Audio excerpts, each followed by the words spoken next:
Namaskar friends, myself Deepak Kumar Rath. I welcome you all to the digital media of Uday India.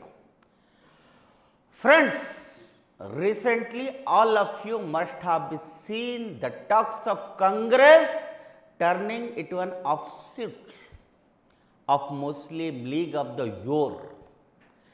That Congress has become more sympathetic to the cause of Muslims and how a change of government in Karnataka. After that, you have seen how jihadi elements coming into the fore. In fact, Congress and its associates have right from the beginning been an anti-Hindu. I am not talking about how Nehru did not want Rajendra Prasad to inaugurate Somnath temple. I am not talking that. Or there are many such incidents. I am not going into that. These days, Congress and their associates are talking about shaving the constitution. Imagine. And why will not they? It is through the constitution that they have attacked the soul of India, and that is they are attacking to our Sanatana Dharma. And let me tell you how. Hindus still could not understand Congress even after Article 25, 28, 30 in 1950, HRC Act in 1951, HCV MPL in 1956, Secularism in 1975, Minority Act in 1992, POW Act in 1991, Work Act in 1995, Ram Setu Affidavit in 2007, Saffron Terrorism in 2009. Now, I explain all these articles and acts. They legalize corruption by Article 25, that is freedom of conscience and free profession, practice and propagation of religion. They snatched religion education from Hindus through Article 28, but they allowed religious education to Muslims and Christians in Article 30. They snatched all temples and temple money from Hindus by enacting HRC Act in 1951, Madrasa Hindu Religious and Charitable Endowments Act in 1951. They destroyed Hindu families by divorce law, dowry law under Hindu Code Bill, but they didn't touch Muslim personal laws. They allowed them polygamy so that they could keep increasing their population. They brought the Special Marriage Act in 1954 so that Muslim boys can easily marry with Hindu girls. And in 1975, they imposed emergency for safely added the word secularism in the world of constitution and forcefully made India a secular country. Friends, Congress didn't stop here. I must tell you, in 1991 also, they brought the Minority Commission Act and declared Muslims as minorities.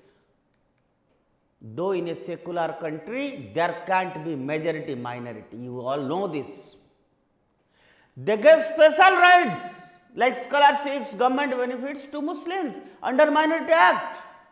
In 1992, they stopped Hindus from taking back their temples in a legal way. And not only that, Congress snatched 40,000 temples from Hindus by place of worship act.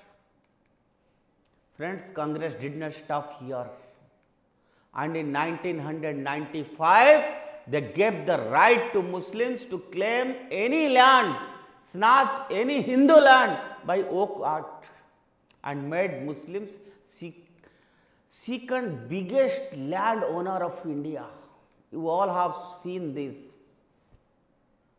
And 2007, they declined the existence of Sri Ram in Ram Setu affidavit in Supreme Court. It's a shame. And the extreme point in the anti-Hindu crusade was in 2009 when Congress declared Hinduism as extremist religion by coining the term saffron terrorism. And the funny thing is, the same Congress in its 136 years of history never have found any extremism in burqa or in triple talaq. Congress slowly and very cleverly kept stripping Hindus. They kept stripping Hindu rights one by one, and now Hindus are completely bereft of everything. And the funny thing is, they are not even aware of it. They don't have their temples, they don't have their religious education, and their lands are not their permanent properties, and they don't even ask questions. Why mosques and churches are free, but temples are under government? Tell me, why temples should be under government control? Why are there government funded madrasas, convent schools, but not government funded gurukuls, where Hindus can at least read the traditional knowledge base, Vedas, Shastras, Upanishads, Ramayanas, Mahabharats? Why is there the Waqf Board Act, but not the Hindu Act, Hindu Land Act? Why is there a Muslim personal law board, but not Hindu personal law board?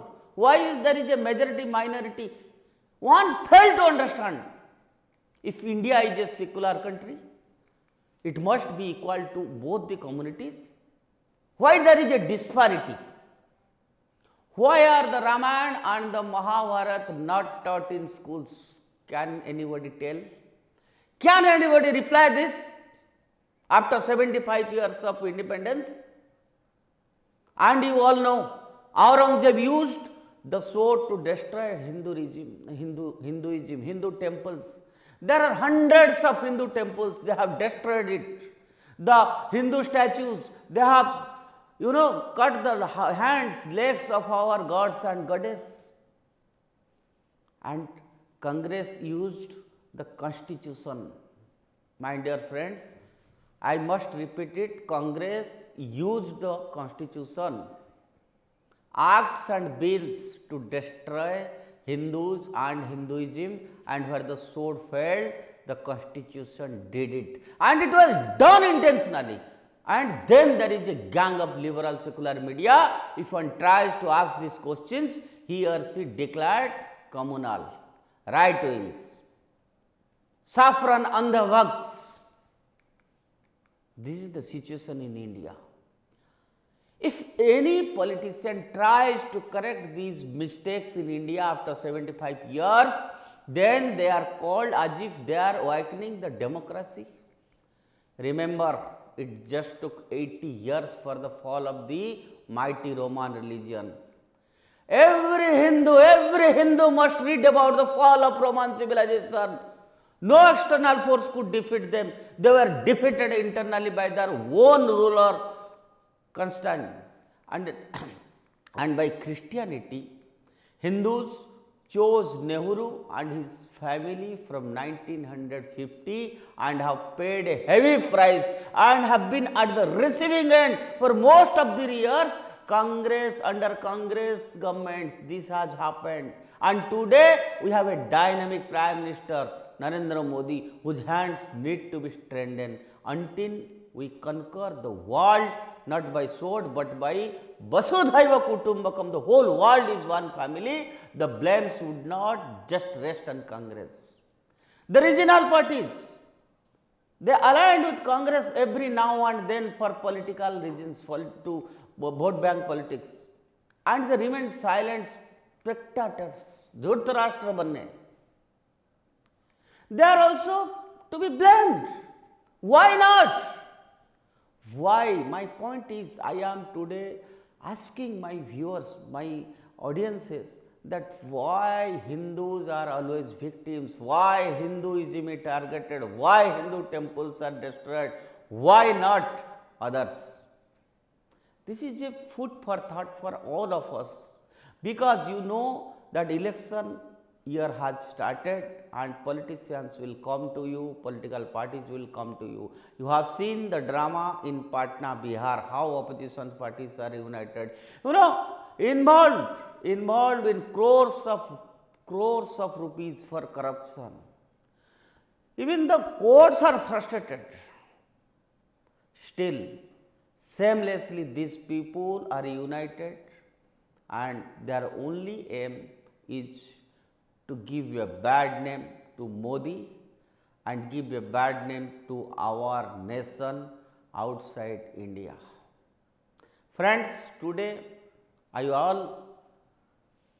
am requesting you all to know your feedback on the subject, and you must think about, especially the young generations.